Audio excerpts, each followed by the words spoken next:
Okay, everybody, let's take it from the top.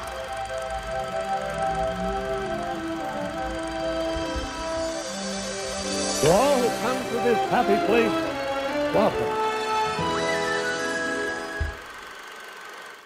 Hi-ho, everybody, and welcome back to D+. That's a show about all things Disney. I'm one of your hosts, Griffin Donnell, Griffy D-Pad. With me, as always, the wonderful, the amazing Mr. Mitch George. How are you doing? This is a movie. Yeah, that's the... Well, I have thoughts, Griffin. Many a thoughts. yeah, we're sure to get into this movie. This is a highly successful movie we are talking about today. That is for sure. We are talking today about Inside Out 2, sequel to the original.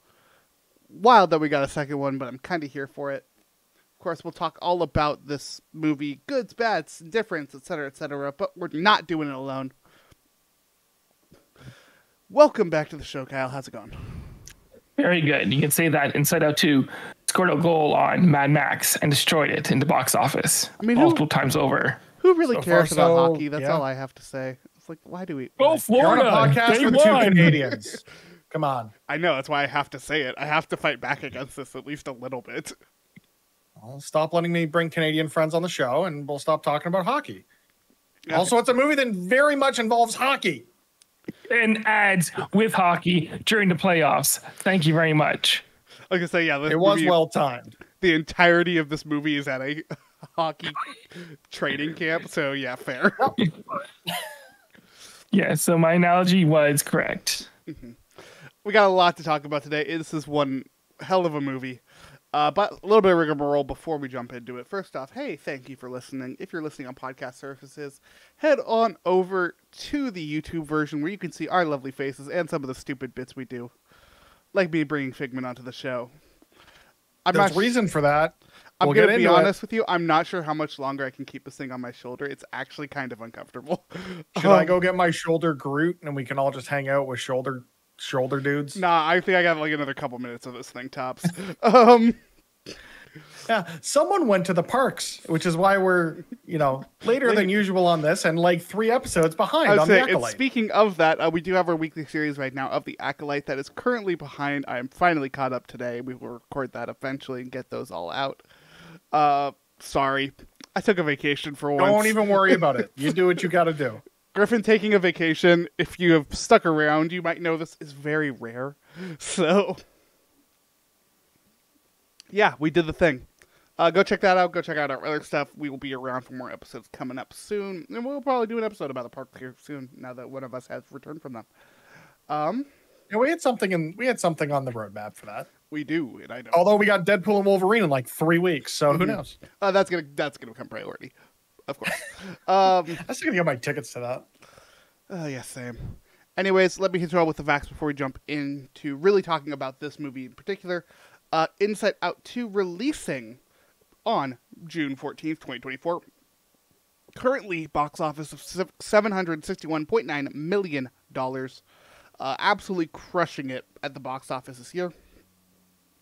Directed by Kelsey Mann, who started his career working on a fantastic, as a storyboard artist on a couple of fantastic shows, stuff like Duck Dodgers, Foster's Home for the Imaginary Friends, Clone Wars, eventually moving towards Pixar, joining with Monsters University, and his first directorial debut was actually Party Central, the Monsters University short, and then they announced that he would be taking over for Pete Docter in directing this movie, starring Amy Poehler, Maya Hawke, Kensington Talman, Lisa Lapira, Tony Hale, Louis Black, there's so many people, Phyllis Smith, Ayo Edebari.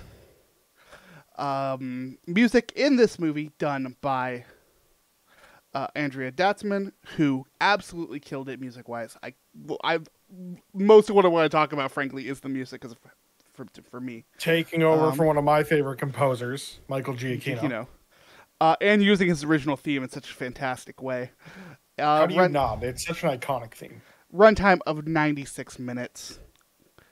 Mitch, we'll get to you.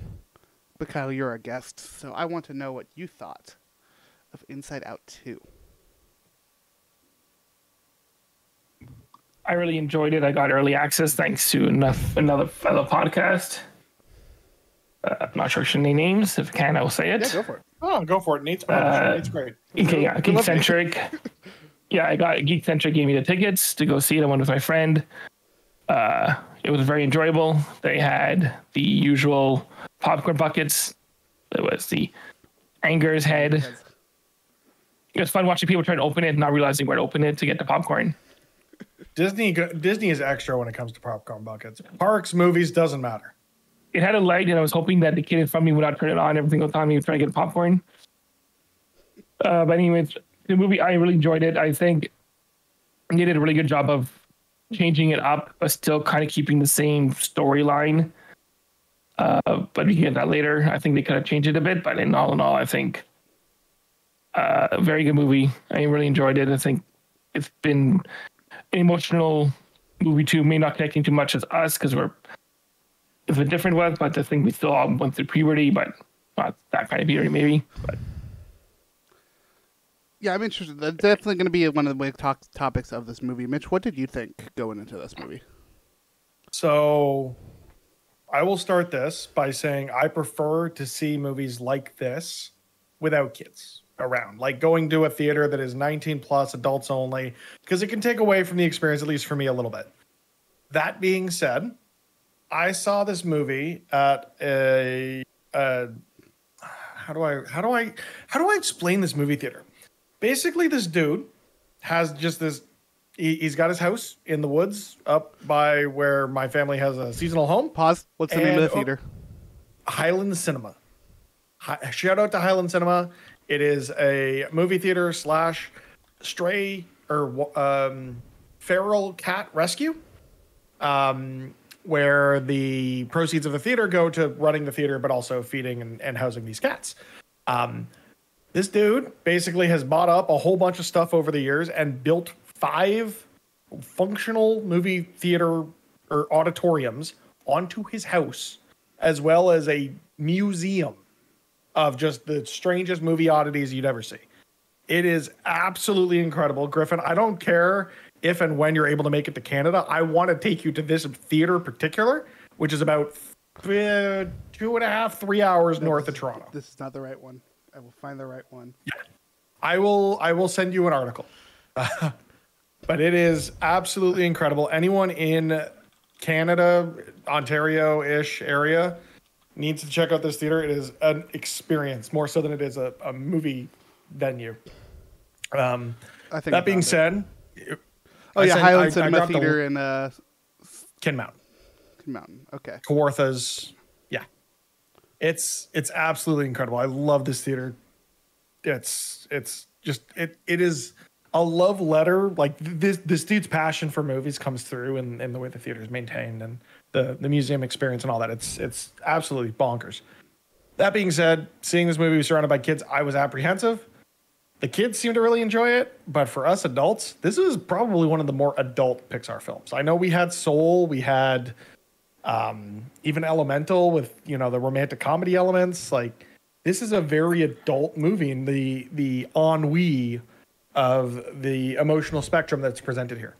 And I thought it was really, really good. This is a movie, when they announced this, I'm like, this doesn't have to get made. This doesn't need to be a thing. And I've been right a few times with that. Cars 2, Toy Story 4. But for every Cars 2 and Toy Story 4, there's an Inside Out 2. And this movie is probably top 5 Pixar movies of all time for me personally, just with the way that it hit. It is, I'm going to go back to this movie over and over again. It's so good. There's layers to it. It's just the subtleties of the change in joy from the first movie to the second, the interactions between the emotions, the new emotions are, anxiety is the standout, but I really enjoyed the screen time that all 4 of the new core emotions got. It's just, yeah, I was blown away. I was very surprised how much I enjoyed this movie. Yeah, I really wanted to love this movie. This movie is good. This movie is fantastic. It is great. It is a fantastic, wonderful movie. at the same time, I feel like it's treading very, very, very similar ground to the last two Pixar movies we've gotten. I don't want to take away from this particular movie. I really like what this does here, and I really love how this handles anxiety. Yes, but especially envy. Envy was kind of the standout to me of how well it handled it. But a lot of this felt very similar to the panics of puberty we saw in like Turning Red. The coming into your ownness that we saw in Luca. Like, a lot of these are very, very similar. And I'm not saying that to the detriment of this movie, but more to the detriment of the stupid shit that Pixar higher-ups have been saying as of late. I think we had a lot of talk recently about how this movie is so brave. Like, we've never done anything like this before. And I just hope that Disney takes the right lessons from this. I think we've seen a lot of stuff as well that's like, oh, Pixar's never making another original movie. Oh, they're going to learn all the wrong things from this. I truly don't. Pixar's too creative of a place, I think, for that to ever fully happen. Also, their next theatrical release is an original film. Right. So head scratch. Mm-hmm. I think also the fact is that they're trying to merge their old fans with their newer ones. I think that's a bit more mature to keep your old fans wanting to watching with their kids. Right? I think about Toy Story and all those old ones were the movies we grew up with. Around right now, they're trying to say, well, we got to get the next generation involved, but keep the people we fostered also interested. Right? I'd be curious to hear what if you say that, Kyle, if you went and like, I recently watched Toy Story, like within the last week. And even that, watching that movie as an adult, it does feel like there's a lot there. Maybe not as much as a film like this, but Pixar's always done a really good job of catering to all audiences in a way that doesn't feel heavy-handed. And I will say this is an instance where it does definitely feel like it's skewing more towards a particular audience. And they've had that with their last few films. I will admit, Torontonian here, so Turning Red for me is an absolute delight, as it is for a lot of people. But there's a lot more, context to it that I have, having grown up here and seeing that movie from a director that was from here making a Pixar film. What was the one with the two kids who lost a father? Because that also was recent too, right? That was Onward. And that was the last Pixar release that was in theaters prior to the pandemic. Yeah, exactly. Like 2 or 3 weeks before, the December. No, it was like a few weeks before. It opened in March of 2020. So that was the last movie I saw in theaters before. Yeah, me too. But I was saying, like, before the world all these down. movies since then pretty much have been the semi mid-teens or older. See, I don't really. I don't think think from that. Like, looking from that forward, you had Onward, Soul, Luca, Turning Red, Lightyear, Elemental, and now Inside Out 2. Like, I don't think that it's necessarily that old of an audience yet for Pixar.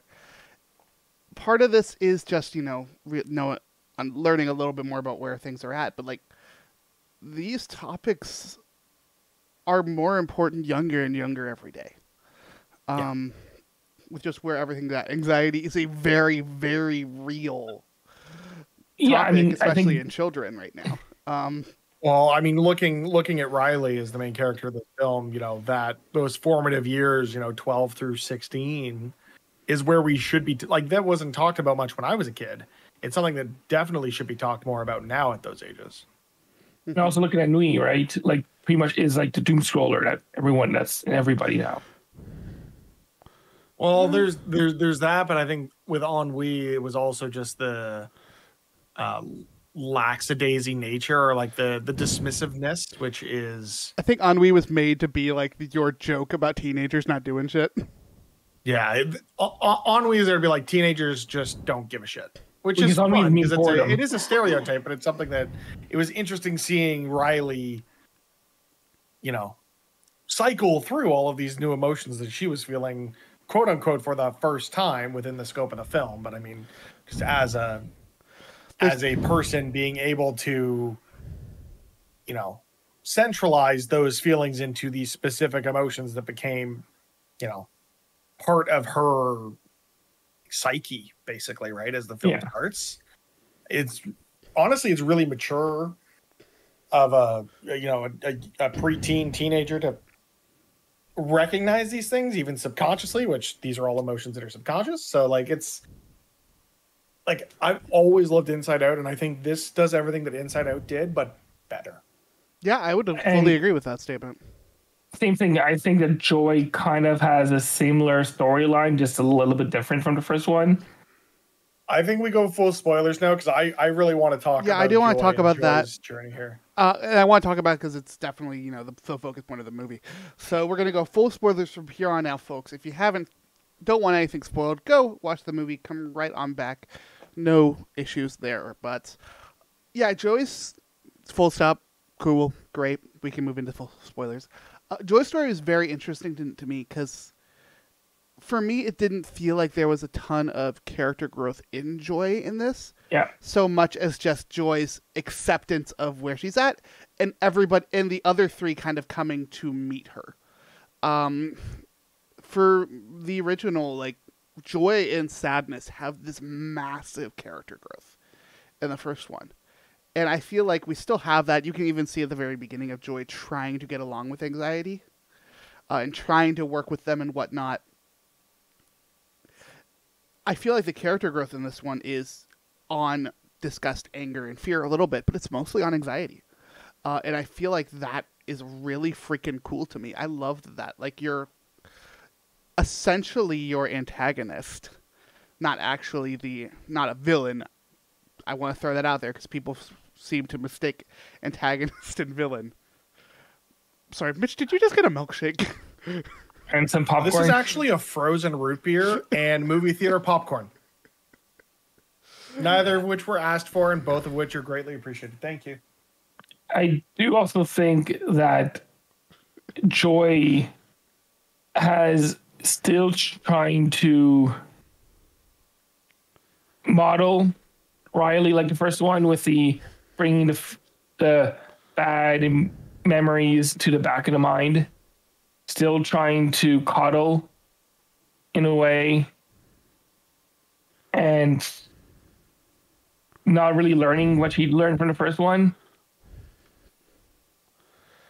That's fair. I think I kind of saw it less as coddle and more your brain trying to protect you because your brain does do that. Well, I think there's one moment that has Joy be the standout character for me in this film. Oh yeah, and I can think of it. It's the what's the word I'm thinking? It's the speech she has about being delusional. Yeah. Right? Or it's if you don't see that, you're delusional. Of course I'm delusional. I'm Joy. I have to be delusional because all you do is complain, and I'm the only thing keeping Riley sane. And it's really interesting to think of Joy in that realm where everything else around her is sadness, anxiety, fear, embarrassment, ennui, envy, sadness. She is the only beacon. She is the one bright spot in this sea of emotions that leads many of us to relate to Riley's journey, to relate to the emotions she feels, to relate to the struggles of growing up with these, less complex emotions. And as you grow up, developing a more complex personality, developing into more of a person. And Joy was the only one there to say, hey, we need to she knows that you can't be joyful all of the time, but trying to bring that joy into Riley's life is her purpose. And over the course of the film, she realizes that she cannot be that purpose. That it is, again, you have joy and sadness come together in the first one. I feel like this movie is about Joy accepting all of the emotions. So you say the journey, this is growth of all the other emotions. I think part of that is you look at the different people that are represented by emotions in this film. Anger drives the father. Sadness drives the mother, both of which are depressing as fuck to think about. Yeah. And Joy is Riley's pilot, essentially, right? And whether or not that changes over time is entirely up to Riley and the person that she becomes. And I love that whole idea of, we're kicking all these less, Joy has a version of Riley that she wants Riley to be, and by the end of the film, she realizes that she can do what she can to influence Riley, but ultimately at the end of all of this, Riley is her own person, faults and all, and we see that in the way that her personality forms between the two different versions we have, and like it's just so beautiful, the symmetry between what we got with how perfect Joy's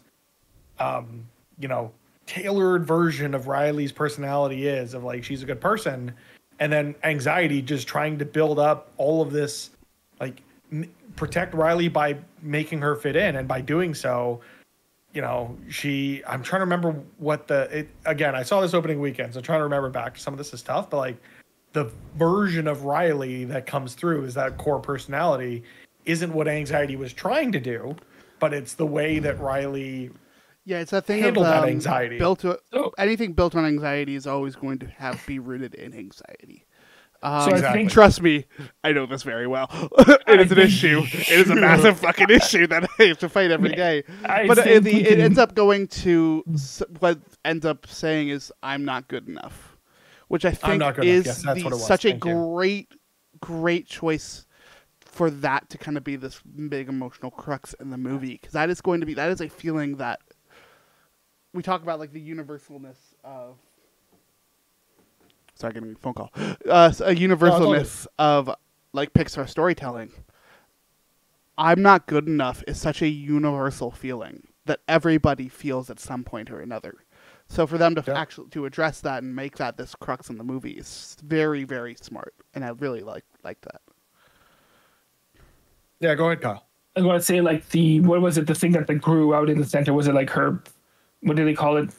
Her core. I was referring to it as her core personality, but like I think they were calling it her sense of self. That was it, her sense of self. So like you can see like that changing, right? So it was white, very joyful, very like snowflakey, and then as the movie changes, it was perfect. It was symmetrical. It was exactly. groomed, right? It was tailored to what Joy thought Riley needed to be. Anxieties is what Anxiety thought Riley needed to survive. Yeah. And at the end of the movie, it is just, this is Riley. Everything. What I thought was really interesting about it was, I love the three versions that we got of Joy's being very prim and proper, but also, like we mentioned, white. It is not any specific color of emotion because it is those five emotions all together. Whereas Anxieties was always orange. I don't think the first one was all emotions because the last one was, right? Because it changed colors. No, the first one was the first five. I'm saying that the first one was just white. That. Yeah, it was this like pristine version of what Riley could be. But by the end of it, like you said, Kyle, it's a mix of all of these emotions, because Riley isn't just one emotion. Humans are not just one emotion. We can do what we can to, But I like the changing of it in the end, because different emotions. Ideal version of ourselves, but it's going to change. We're not always going to be the same person, and we're not always going to be perfect. Yeah, I like the changing of the final one, because as humans, different emotions lead different moments. Like us having this conversation is much different than like someone at a sports game or somebody in a big meeting at work. Like different things lead those different interactions. So to have that changing, I think, is one of those creative decisions that really lends itself to humanity. See, like we're having this conversation. I'm joyful because I'm getting to chat with the two of you about a great movie. I'm envious of Griffin having just been to Disney. And if I'm at work, I'm probably anxious and angry because that's just the way people can make me feel sometimes at work. Like that spectrum of emotion, that rainbow of emotion is something that we all experience, and Pixar just has a very poignant way of like personifying it and explaining very mature concepts to children and adults alike, and that's just what I love about their storytelling. Exactly. I think, like I'm saying that, like I think the funniest moment people laughed the most was the alarm going off right at the beginning, right where my theater erupted when the puberty alarm started going. All the adults knew the hell happened, and all the people, tweens are kind of going through it. Or even we have that exchange between Riley and her mom where they're barely touching the console and she's flipping her shit. And the Yeah. mom's, I want to say it was her anger. It's like, oh, Yeah. here's a preview of the next 10 years. Such a Like, good line. yeah. Yeah, the one that got It's so my good. theater. My theater was pretty young. Was all the stuff with the essentially Dora the Explorer dog. I can't remember the dog's name. Bluefy. Bluefy, thank you. Bluefy and Pouchy. Bluefy and Pouchy. Of like this, like it was that joke of, guess what? Riley still loves this, and like that. That I found annoying. Oh, I loved it. So the reason I loved it was just the stark contrast in animation styles. We've never seen Pixar do 2D animation, so that was really fucking cool. Disney won't do it anymore, but Pixar will. Well, we kind of did in Inside Out 1, right? In the imagination train thing, Oh When yeah, you compress them. abstract thought. yeah. Yeah. The abstract thought chamber. Yeah. So thankfully, I was at the cottage, so I didn't have access to like Disney Plus or anything. But I did have a whole stack of movies, and somehow Inside Out made its way into that stack of movies. So I there you watched go. it the night we saw this, which was just perfect. Yeah, I loved that. I loved all of those like repressed characters. I really want really want to know what this deep dark secret is. You didn't stay till the end? No, I didn't. Wait, what? There's a- Oh, it's a post-credit scene. Okay, so Shit. I saw the post credit scene of I saw a mid credit scene. Yeah, the post-credit scene is the revelation that the deep dark secret is that Riley burned a hole in the carpet. That's boring. Yeah. Exactly. It was something that she probably thought at the time, probably as a child, that that's the worst thing in the world, so she repressed it. But George is like, "Oh, we've done way worse than that," and then the secret like locks itself back up. Can we also just talk about Deep Dark Secret's like character design? Because it's so good. I want to talk about embarrassment a little bit because I honestly love what they did with that character yeah. and how they paid Paul Walter Hauser to say one line, but the character is one of the most entertaining in the entire film. We got there, but I want to Nice. talk about one more character before we do when it comes to the repressed emotions. Because I gotta talk about Lance Slashblade. I'm sorry, this character was Cloud- so Cloud fucking Strife? funny. Cloud The Strife? video game Strife. character. Yeah. Like just the existence of this character is so fucking funny to me. Voiced by Young Yi, who was in a little certain thing. Sorry, I'm bringing things up. Yeah, yeah. dude, because I don't know. We lost Kyle's video. I'm hoping he's still there.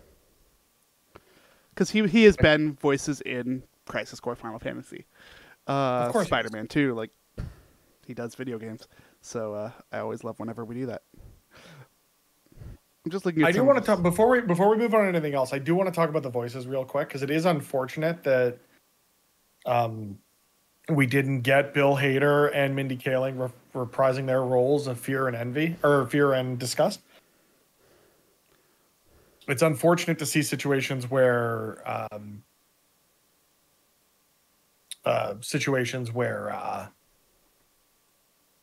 budgeting or contract negotiations lead to these kind of changes because I really love what they brought to the characters. That being said, I think Tony Hale and scrolling to like Lizzie Lapira brought a similar and still interesting take to the two characters. It's just the way that was revealed of like, oh, Amy Poehler got paid X and they didn't want less than whatever it was, so they got replaced. It's just like, oh. As someone all of who that felt a wasn't little looking forward to weird. this movie, it left a bad taste in my mouth. That being said, after having seen it, like I said, it's one of my favorite Pixar films. They did a great job. But yeah, talking about, we mentioned embarrassment, and I want to talk about all the new emotions. All of them doing a great job. I love the designs of these. Especially how they did clothing, because they were all like a variant off of the design of the first one. Like sadness and embarrassment, for instance, have very, very similar outfits, as do anxiety and fear. Like those uses together. Envy and joy. Like it was so cool seeing those different versions of that. And it's honestly, it wasn't something I caught until like the end of the movie. Yeah. So, something else I really love about the new character designs, more so than what we got from the original core emotions, or maybe as an extension of it, you definitely see inspiration being drawn from the Jim Henson Company here. Just because, I mean, you look at it, like, Anxiety is a Muppet. Like, full stop. Anxiety is a yeah. Muppet. And I'm trying to find it, but one of the producers, I believe, worked at the Jim Henson Company, and it definitely shows. Just trying to find the damn thing. You got this. I believe in you. Well, okay, so here, like, you have a number of voice actors that have voiced Muppets. So you have Frank Oz, you have Dave Gales, you have Kurt Thatcher. Like, there is a ton of inspiration there from the Jim Henson Company. I can't find. Oh yeah, looking at them, I mean, like, it's very clear the exaggeration in how they do some of these characters. You have that. You have that. But also, that was really, really fun. That inspiration was really. I like that the emotions that we got weren't just, like you said, they were similar to the core emotions, but they had enough of their own personality, or they felt like an evolution of what the emotional spectrum would look like, because they were similar but yet different. Can we talk about nostalgia for a second? Because that was the funniest bit in this entire movie. Oh god, you're not allowed to be nostalgic. You're 14. God damn it. You can come back in like 20 years. I mean, shut up. I don't wax nostalgia. They said that, not me. That was a joke from the movie. Fuck you anyway. How old? Riley's what? 14 in this movie? Unnecessary. No, Unneeded. 13. She So, just turned a teenager, so 13. Yeah. God damn it. So I will be 33 in the new year. Hey, So, I'm younger than you, and I get nostalgic. So I'm older than both of you. So It's y'all not are a old. contest. We're all dying. It's just a different rates. I think also I love how they did the eyes of the characters, of the emotions. Oh my god. It really showed also their like Envy, like her eyes are always in awe. Right? Like the big I love too, like, the design of Envy does, even though it is this, these exaggerated proportions, I look at that and I see Io Edebiri, right? Like, it's strange that they were able to capture that. Same with, like, I see Paul Walter Hauser in Embarrassment. So it's kind of cool that they were able to make that work. I think like also like Envy, she's small, she's like gawk-eyed, like she's like very like looking at this world like from different lens of like someone who's just impressed by everything, right? Like, I mean, also envious. speaking of Envy and Io Edebiri, Griffin, when are we doing an episode on The Bear? When I want to finish season 3. I mean, season 3 drops on Disney Plus this Thursday. Bold of you to think that is a show that I can binge. Oh, I'm binging that. That is we have a long weekend coming up in Canada. Y'all got your July the 4th. For us, it's July the 1st. Yeah. So I am downloading the hell out of that and just binging the whole thing at the cottage. It's going to be great. Look, I do not have the emotional power to binge The Bear. Also, I'm I never rewatching. worked in a kitchen, so I can put up with it. Also, I'm rewatching seasons 1 and 2 right now. So That's entirely fair. Whereas I'm rewatching Daredevil. yeah, So Io Edebiri talking- is amazing and can do no wrong. I love the clip that they were using as promo for her in this as well. If it's just like, I'm just gonna talk and y'all take what you need. Yeah. I think we get a bit more into like. I think the biggest thing here is I think like about the movie, just bringing it back to the movie, is that we haven't talked about the actual premise of what Riley's going through. We talked about the emotions and how they deal with it, but we're not talking about why the emotions are dealing with it, right? And I think the storyline behind it is that she's graduated elementary school, going to high school, and she wants to make whatever university. Two of us are Canadian. We don't know how the American system works. We don't know what Charles left behind. No, Quebec, where I am. Quebec is just weird. Can we all agree here that Quebec is just weird? I mean, I think all of you are weird. So I think all of you guys are weird with your paying for your health country. care. It was basically the same thing. Buffalo and Toronto I never are said very that. similar. I never said that the weirdness was because of you being in Canada. Except for one has free healthcare, one does not. Free to a point. Go ahead. Continue your thoughts, Scott.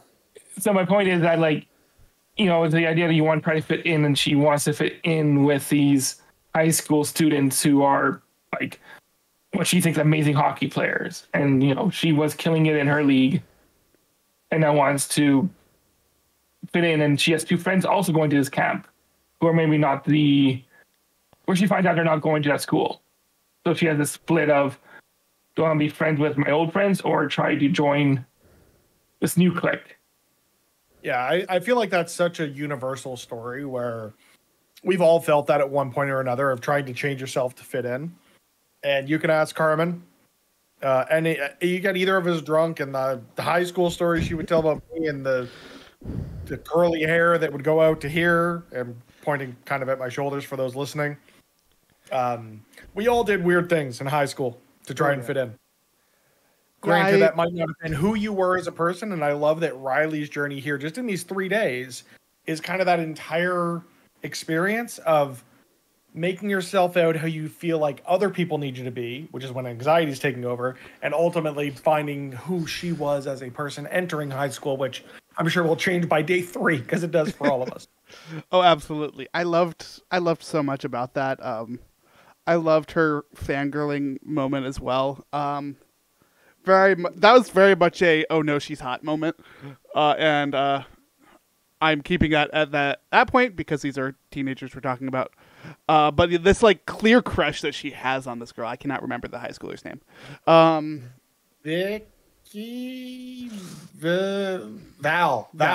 Thank you. Val. I got there. Like just being completely overwhelmed by this popular kid, right? Like seeing how much that affects her and like wanting to be popular, wanting to be cool, wanting to have that clique, but also being kind of forced into it. That thing of losing your friends at that age is like, that is the end of the world.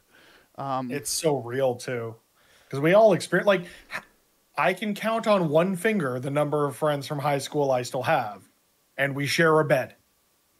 Like, it happens to all of us. We grow, we mature. Those friendships don't necessarily stick around, but that transition time is just so hard, and they really captured it here. Yeah, in that moment of like, what the hell is next? Yeah, like those first few people you meet are everything. And I think the scene that really does it well is her trying to find a report from the teacher, where she's conflicted of, do I read it? Am I wanted? Am I not wanted? Right. Trying to get gratification. Like, yeah, trying to do I belong? Trying to understand your sense of belonging within this new group is something that we've all experienced. And I think it lent itself well to what Riley's sense of self was when it was driven by anxiety. Because we're all watching that going, no, Riley, you don't need to do this. Don't do this. And she doesn't, and then she does. And it's just this whole roller coaster of emotions, which was really, and as an audience member, at times cringy to experience because we all suffered through that cringe as kids. I say this in the best way.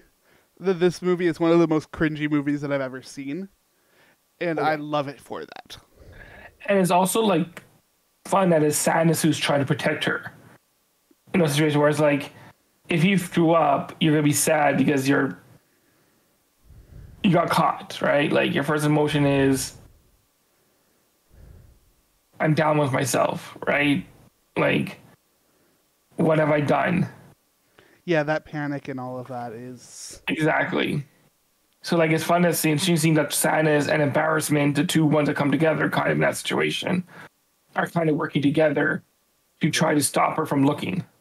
I mean, there's a really beautiful moment when they arrive at the camp and Joy recognizes the distress that Riley is feeling. And once everything is sort of settled and she's starting to get her bearings at the front of this camp, like, all right, Sadness, she needs this. She needs you. Do your thing. And she has this moment where she cries to herself, which I thought was just really, really mature, of like seeing these characters mature and understand more of Riley, although then these new emotions throw that all for a loop.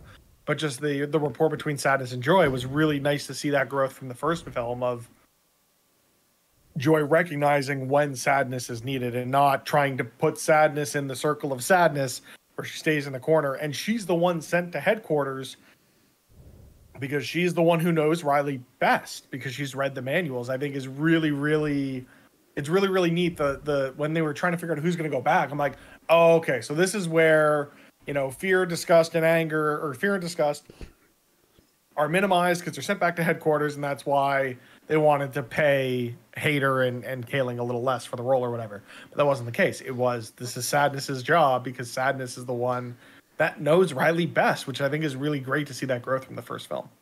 And the thing is also we saw the growth in the emotions because Joy allowed all emotions to touch the controller. Right, so even the anger, all like of not the core emotions. When Yes. the new emotions came in, she still tried to run the show, and it wasn't her show to run at that point, right? Riley needed the anxiety more than she needed joy exactly to by manage what was going on. But even like anger was not being angry like the first one, right? He was being more in check. Yeah, they were more established in their emotional rapport until puberty literally threw it for a Threw them loop. all in a loop. See, I agree with that, but also I feel like that a lot of that was just kind of part of the quick introduction of the characters you already know kind of deal Yeah. at the beginning. Like, anger does definitely... I think anger very much still serves the purpose of being angry. It's just not Of something course. they really explore in this movie. They don't need to, right? Like I think one of the fun things I also want to talk about here is how they introduce the new five, of it just quickly explaining who they are, what their deal is, especially with anxieties. Like, because the rest of them are fairly easy to understand really quick. Like, envy is envy. Like, that's fairly easy. I think the only one that might be an exception to that was Ennui. Ennui. I had to explain after the movie what Ennui was. Even then, though, Yeah, they have the annoyance. line of ennui is the boredom. Like, Yeah. well, and like Ennui- obviously I it is am more. annoyance. It is I am obviously le more boredom. complex than that. it's more but- annoyance. Yeah, like Yeah, I said, it's I more mean, complex. But when you get to like It's- the base, like It's more French.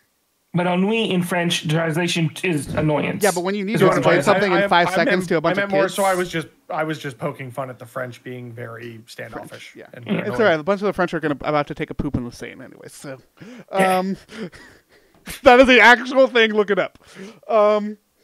No, I know. I watched No. John Oliver. Oh no, I know that's for everybody else. Oh wait, John Oliver. Well, no, could have didn't been it on- already happen, or is It- it tomorrow? It's a whole thing. I'm trying to remember the date. It doesn't- I don't really feel like getting into the French The politics French about the World president Olympics said he was going happening. to swim in the Seine ahead of the Paris Olympics because it's safe to swim in, and they're doing Olympics in the Seine. It's still the Seine dirty. is a notoriously high polluted river, and everyone's Okay, we're planning to getting poop into in it. the Seine, so it hits the president while he's swimming in the Seine, so he's covered in poop. They delayed it. Is the short version. I thought the delay was to this week though, or did they delay Hey, it? No, they Let's get delayed it back to on like track. July. Oh, there's no getting on track with this show. Man. Okay, no. Yeah, yeah, You we'll talk about it cannot later. Wrangle me. I will not be boxed in. Trust me, I've been trying Feels for like what- a while now. Go ahead. But no, with all of that, like for me, that was the one that anxiety got. It was like fear protects you from what's now. I protect you from what's coming. Such a great well done thing. But we got You also know, all of these yeah. funny little jokes in there as well. Like fear being like, "Oh, we're gonna get along real well." That line had me dying. Or when like anxiety hits a button to pull up her little computer to run simulations, and Joy's like, "Oh, I was using that as a cup holder." Like those little bits in there was what really made me laugh throughout this movie. There's so many And there was great bits. the Apple joke, the Apple commercial, right? In with the Imagineers or whatever they were called. Yeah. The one that even- really surprised me was that they just straight up built an animation sweatshop. I was gonna say, yeah, the fact that anxiety, like Joy was like, "Oh, that's really neat. You've got all these simulations. That was a cup holder," and it turning out that was anxiety co-opting Riley's imagination. Which shout out to the Figment cameo that we got in that scene. But the fact that anxiety was, taking advantage of Riley's imagination to come up with all of these worst case scenarios, which is something we've all experienced. Right, that is a universal thing. Everything is the worst. I'm not good enough. Everything's gonna go to hell. And Joy doing what she does and trying to coerce them to be, who Riley needs to be. And it was all rah rah positive, but ultimately getting to a point where it's a mix of everything, right? I want to talk on this for just a second because I've seen a bunch of stuff in Disney parks, people, and I want to yell at them. There's been a bunch of talk of, oh man, hope y'all liked Figment, hope y'all liked that ride. Now that Inside Out is doing so well, all of you need to shut up. Cranium Command, the is right there. The bones of it still exist. Go replace that. Don't take away my Figment. Okay, that's all. Okay, I have a question. I never heard about Figment today. How many people who listen to this podcast have only heard about Figment today? Let me know. Not many. Figment is a very popular character with parks people. That is why that park ride is going to die, because no one knows about it. I will kick you off the People show. love Joy. Parks people really like Figment. I will kick you off the show. I thought it was. Will, he has that power. I thought it was Puff the Magic Dragon when I saw the little toy thing. I'm Cool. insulted. Literally, it says it on his sweatshirt what his name is. Give him a It little will be- poke. And It you're there. will be interesting to see how Disney approaches Inside Out in the parks in Florida, because you do have a fairly strong representation in Disneyland with Pixar Pier. Do you though?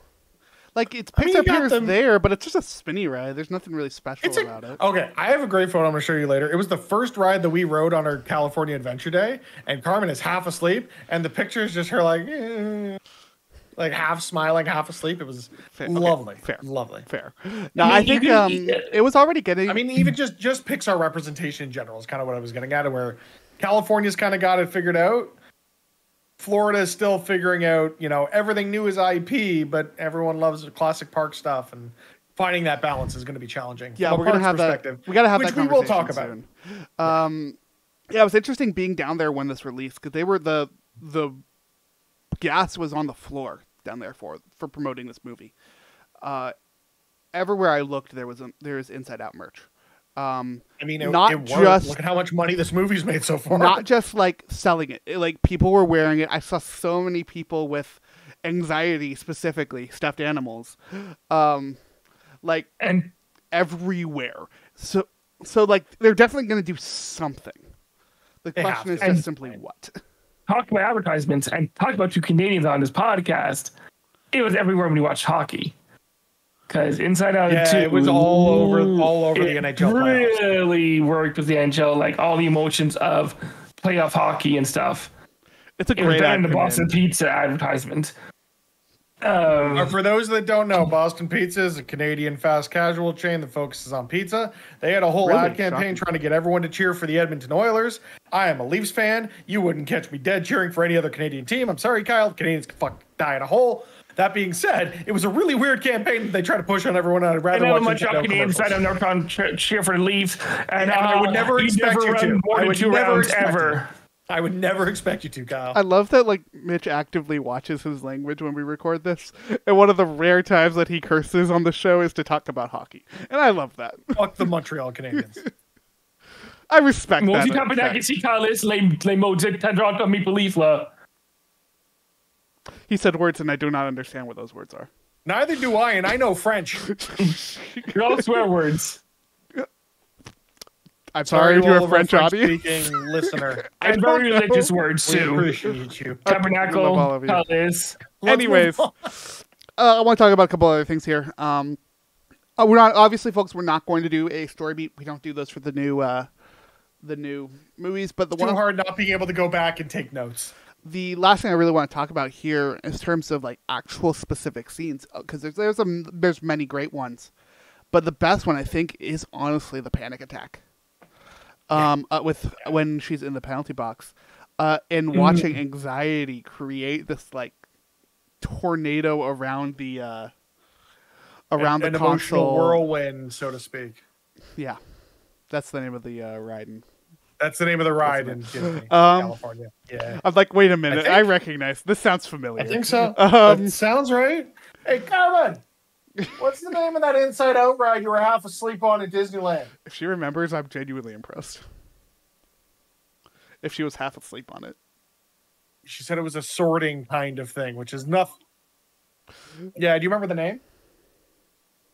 No, she just not. No, she does not. I need a Google on this though, Mitch. I'm pulling it up. Was it Emotional Whirlwind? I'm pretty sure it's Emotional Whirlwind, which I is looked why it I up. said It it. sounds like that's what it is from what I Okay. googled. Well, because I know it's a spinny ride, so it makes sense. Yeah, Any- Great anyways, little ride.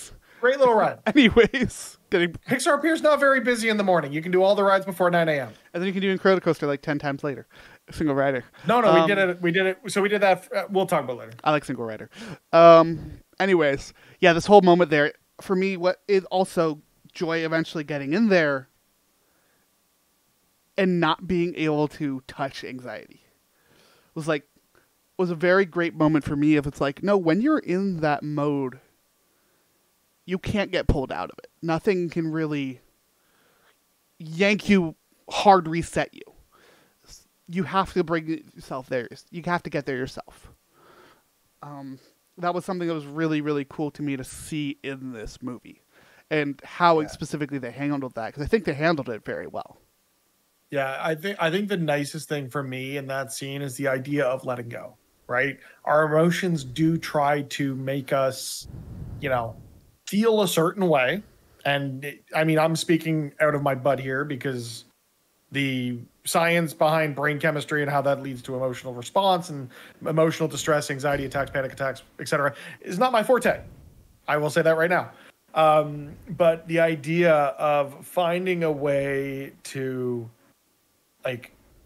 allow the emotion to take over to an extent where you can process it rather than being overwhelmed by it, which is what was happening during this, the anxiety attack, it was a really, beautiful climax to what had been this emotional roller coaster we'd been on with Riley for the, hour and 20 minutes to this point, which shout out to Pixar for making a shorter movie, because thank God I was pleasantly surprised to get out of this theater. It was like 8:30 and still sunny.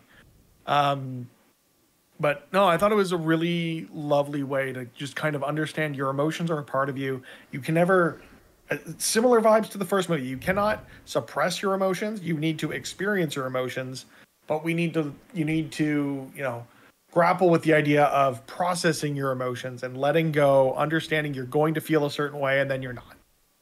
And I love that this scene was immediately led into by the flood of memories into Riley's, I can't remember what it was, the thing that formed the sense of self, the pool thing, I thought was really beautiful. Of like all of these suppressed memories needed to be part of who Riley was. And all of that coming together while this panic attack is going on. It was just, oh my God, it was. I think it's like beautiful storytelling from end to end. I think that part really connects with everybody, because I think it's hard. There's always a part in your life where it's like you losing a job or trying to get a job where your anxiety takes over. It's like you're trying to figure out what's the next step, and you're trying to figure out at 100 miles per hour, right? And I'm in a situation right now, we're expecting a child later this year, and the emotions that I'm going to feel going through that process. I mean, Carmen's going to feel them 10 times worse, and I feel really bad. But at the same time, the anxieties of raising a child with the current economy, the current political climate, the way that the world handles things like fake news, and we now have this overwhelming sense that, Terminator wasn't that far off. AI's coming to do some weird shit, and it's going to happen, and I'm not looking forward to that, and how to teach a kid about all that sort of thing. It's those emotions will happen. And it's not that we need to, we shouldn't be diminishing that these emotions happen. We can, as a community, do a better job of helping each other, as we experience these emotions. You can't just, tell someone to stop. That's not how emotions work. You can't just be quit it. You got to, put that aside, whatever.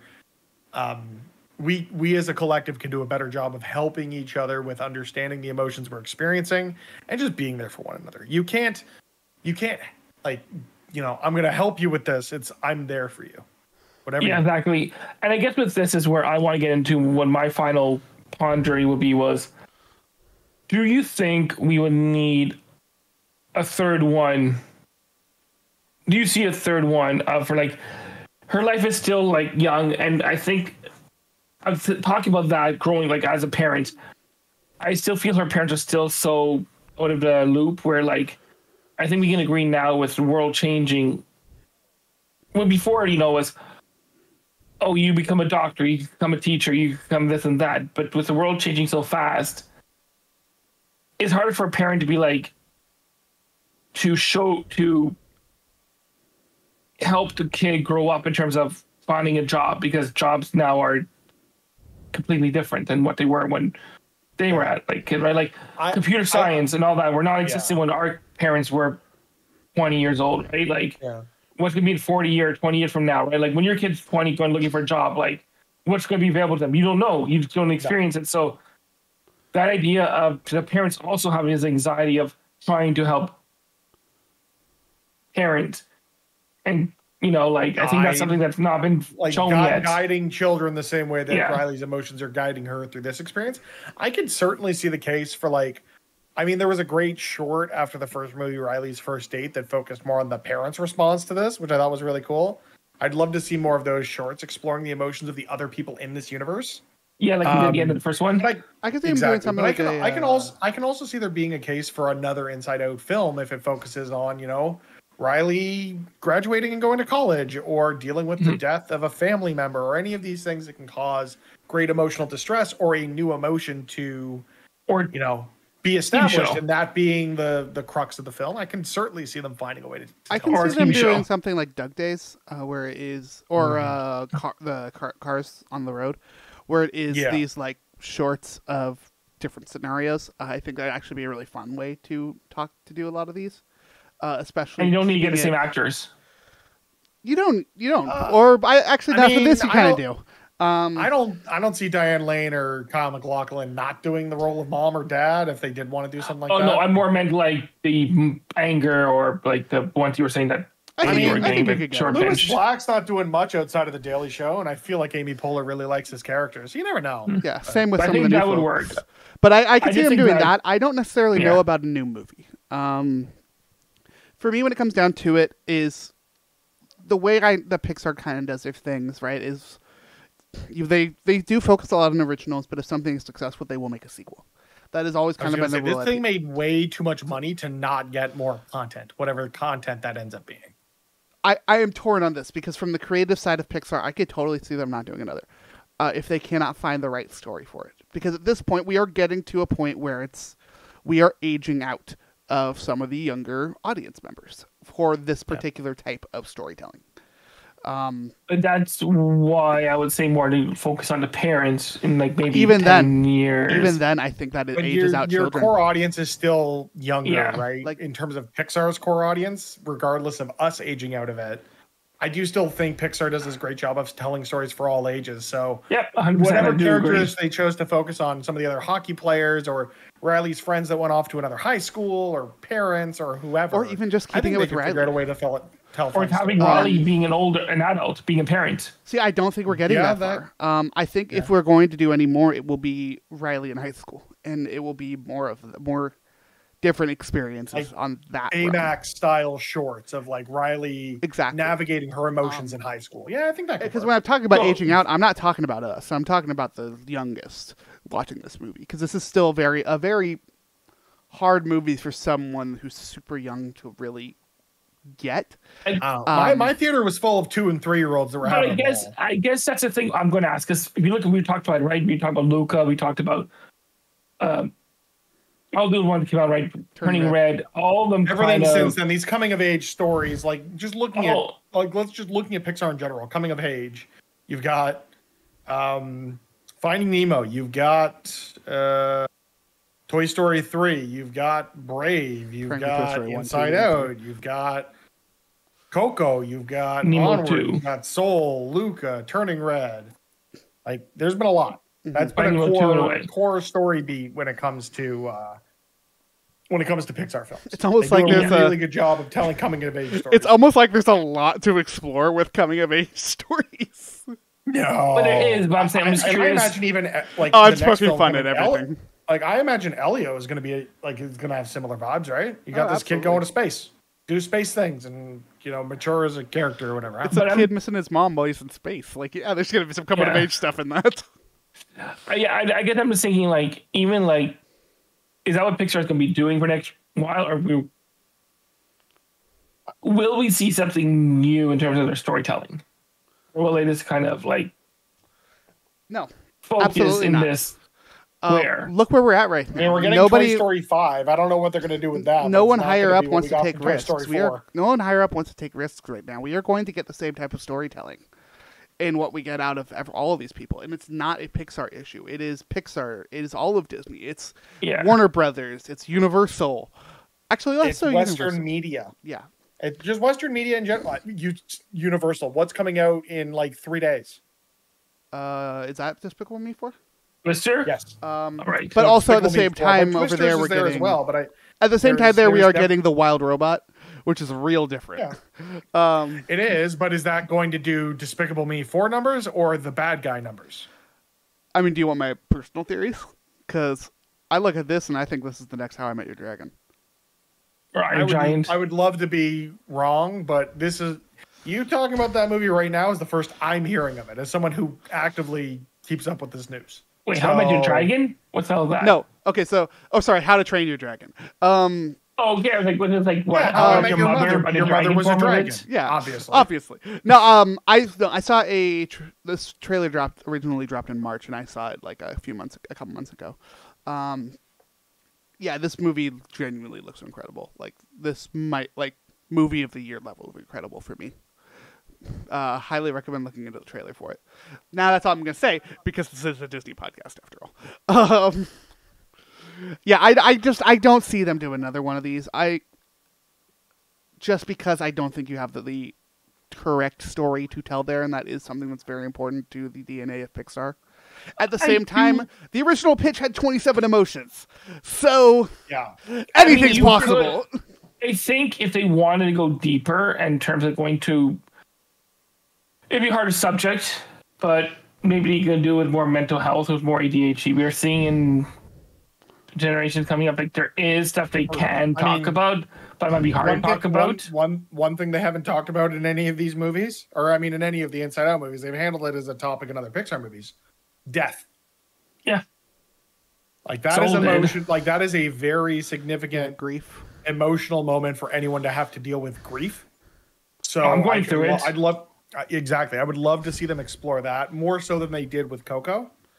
Yeah, I know a couple of the other emotions that have been thrown out there for when they're trying were specifically Schadenfreude and guilt. That would have been fun to explain to 3-year-olds. I think guilt could make for a real interesting story. But that's how grief could come in, right? If there's grief, you always feel guilt, you feel grief, you feel sadness. And if they want to make sadness more prominent. I mean, another one they haven't really touched on is like love, right? Yeah. But that's teenage years, right? Well, it is, but it can tie into grief where it could be this love story and there's an unexpected death and you deal with grief and love and passion and all of these things all intertwined and what that means. How about up. Like that, the Pixar Notebook? I mean, it almost worked with Elemental. So close. Yeah, I think anything is possible for Pixar to do. Like Pixar more than anybody, that is how they are. I just don't know about this one. I also just want to say before we wrap that it was really sad and emotional that when you see the emotions waking up from their beds, that Joy has a figurine of Bing Bong. Mm-hmm. I got two little things before we wrap up. Bing Bong, Bing First Bong. off, I just want to quickly shout out that we got John Ratzenberger back in a Pixar movie with his cameo in this one. It was very obvious, like right at the beginning too, which is great. Oh yeah. And second off, which I mean makes sense because he's reprising his role from previous films, and you have to imagine there's no reason why Ham wouldn't be in Toy Story 5. So it might just be one of those things now where he's not going to be in all of them, but he will reprise roles that he's previously performed. Well, I honestly think it was just they never had the chance to record for the other ones. But the other thing I want to shout out is I did mention the music at the top of the show, and I want to mention it one more time to talk about Andrea Datzman, who was the first woman to score a Pixar feature film. Which is awesome and kind of wild that hasn't happened yet.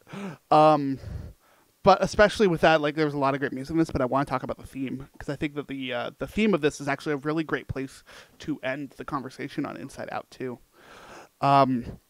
Because that theme is Michael Giacchino's theme. It is the original Michael Giacchino theme, and it does this really awesome thing in the credits. From the beginning of the movie, during the movie to the credits. The beginning of the movie is the original theme.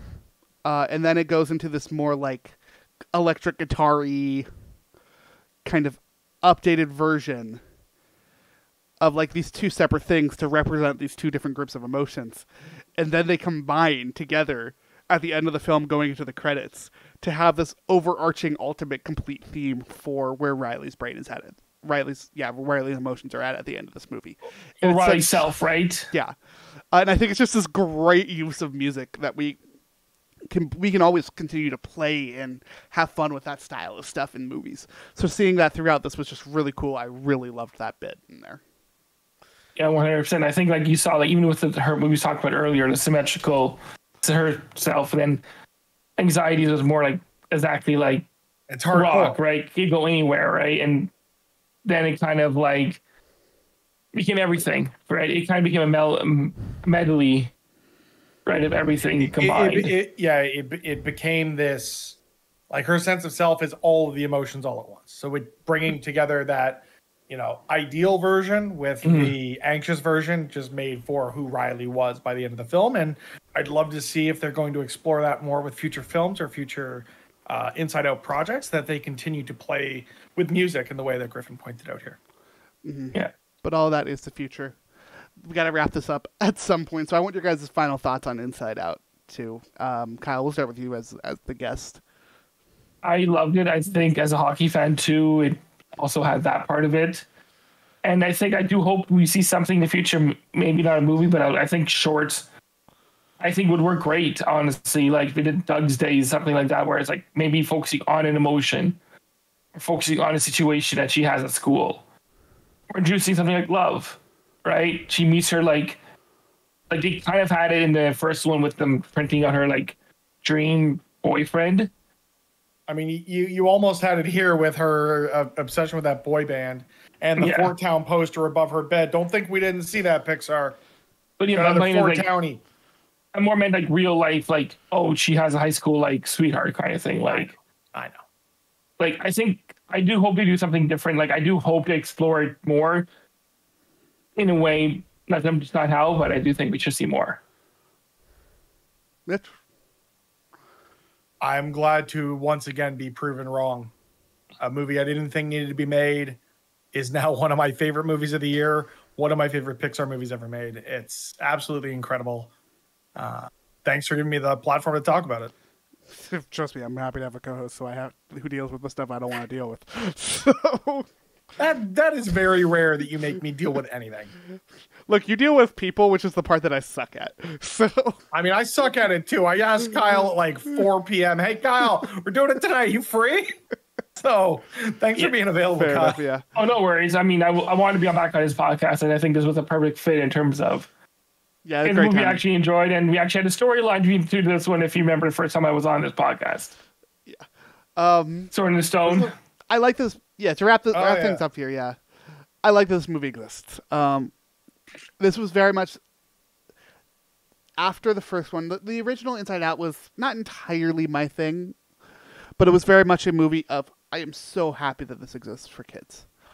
And that's kind of where I fall on this one as well. I am so happy this exists for kids.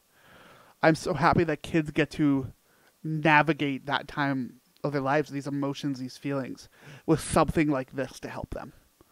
I'm so damn jealous because I grew up and I had like 3 Pixar movies by the time I was 10. No, hold on. 4 Pixar movies by the time I was 10. Kids these days got a whole damn videography of them. Do you want me I to, had do, none Griffin. because Toy Story came out when I was like 10. you want to do the math? I will do the Yeah, math. I turned 10 the year after Monsters Inc. came out. So I had 4 I think before. Monsters Inc. was my first Pixar movie. Oh, sorry, one was my first. Do you see what I have to deal with, Kyle? The freaking youngin' over here. Like, Hey, look what I'm dealing with today. Hey, for what it's worth, we when I aren't turned that far apart. Griffin's the baby. Let's just make fun of him. when I turned 10, Wall-E came out. Yeah, I'm done. Let's end this. Talking about a sad story of Wall-E. I love Wall-E. Great movie. I do. I have a little toy somewhere. We need to I do a reach him Wall-E right now. episode. Anyways, If you ever do Wall-E episode, okay, well, no, that's TJ. That well, maybe there's a both. few people Definitely- apparently we have to have on because apparently that movie causes issues. I want to have TJ and TJ for sure. Maybe Nick because we had a very heated conversation about that one back in the day. I mean, TJ has a fucking tattoo. Sorry, has a Yes, he tattoo of does. him. So, Yes, like, he I does. think But he is. that is a conversation for another day. Griffin, I'm do gonna your wrap thing. the episode, guys. Anyways, I'm happy this movie exists. We will do it next time. Kyle, thanks for coming on and hanging out with us. If people want to find you, where can people find you? On Mitch's Discord. Or Darth Shirties on Twitter. I was gonna say we don't advertise that anywhere. I don't even know if the link is still active. Okay, well, you have to be able to find me. But where? It's fine. No, Yeah, that's all we good got the social out there. Yeah, go ahead and Or on take your his- Discord, actually. I am there too. That's not a public Yeah. Discord. No, it's not. That is private. You find him on the internet. You just type in Kyle, and he's somehow there. Somehow there, he will haunt Darth you. Shirties. He will find you on the internet. That's That is- not Oh yeah, a if you threat. talk bad terrifying. about the Promise. Canadians, I'll find you. Like I talked all the Leafs in his in Discord. Just in tweet mention about how Discord. terrible the Montreal Canadiens are, and he will find you. Either he will find you, or his alt account will find you. I do have the Twitter accounts. Don't think you can hide from me. All right, folks. With that, thank you for everybody for listening. We will see y'all in the next episode. Go ahead and check out our weekly stuff. Go ahead and check out our other episodes. But until next time, happy Pride and have a magical day.